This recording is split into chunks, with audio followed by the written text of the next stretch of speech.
Hey guys, I'm doing my speech on Mark Twain, who was a very famous author, an American author. He was born November 30th, 1835 and died April 21st, 1910.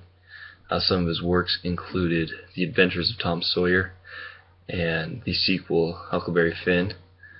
Very famous author, and actually I'm doing my speech on his address after the Spanish-American War, after the America went to the Philippines and took over the Philippines.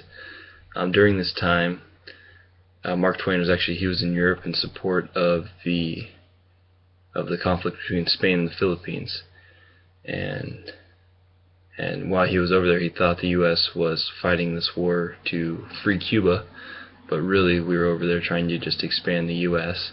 And when Mark Twain found out about this, he became very upset, left Europe, and came back to the U.S. and was considered an anti-imperialist, which at the time President Roosevelt was an extreme imperialist and wanted to expand the U.S. as much as possible through war, and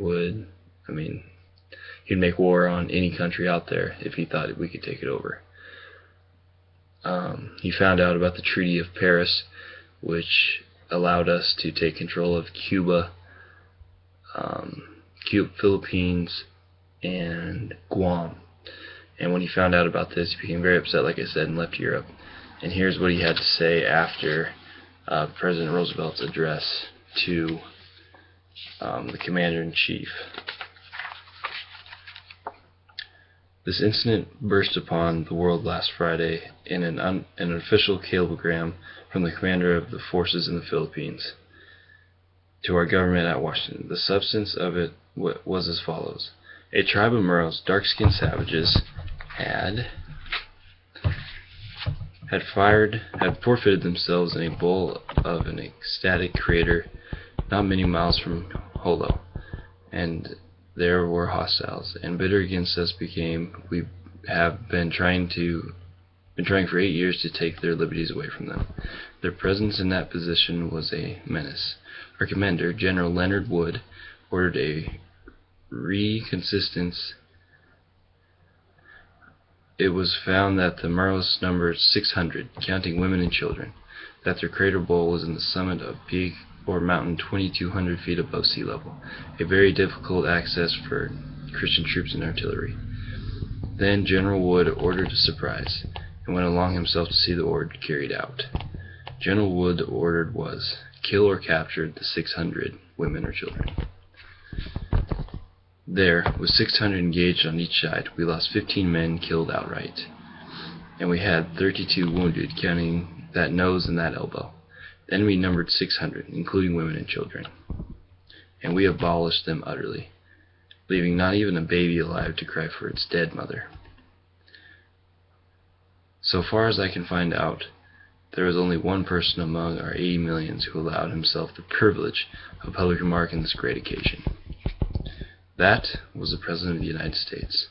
All day Friday he was studiously silent as the rest, but on Saturday recognized that his duty required him to say something, and he took his pen and paper, formed that duty. This is what it read. Washington, March 10th. Wood. I congratulate you and the officers and the men of your command upon the brilliant feat of arms wherein you and they so well upheld the honor of the American flag. Signed, Theodore Roosevelt. I have read carefully the Treaty of Paris, and I have seen that we do not intend to free, but not subjugate the people of the Philippines. We have gone there to conquer, not to redeem. It seems to me, be our pleasure and duty to make those people free, and let them deal with their own domestic disputes. And so am I, an anti-imperialist. I am opposed to having the eagle put its talons on any other land.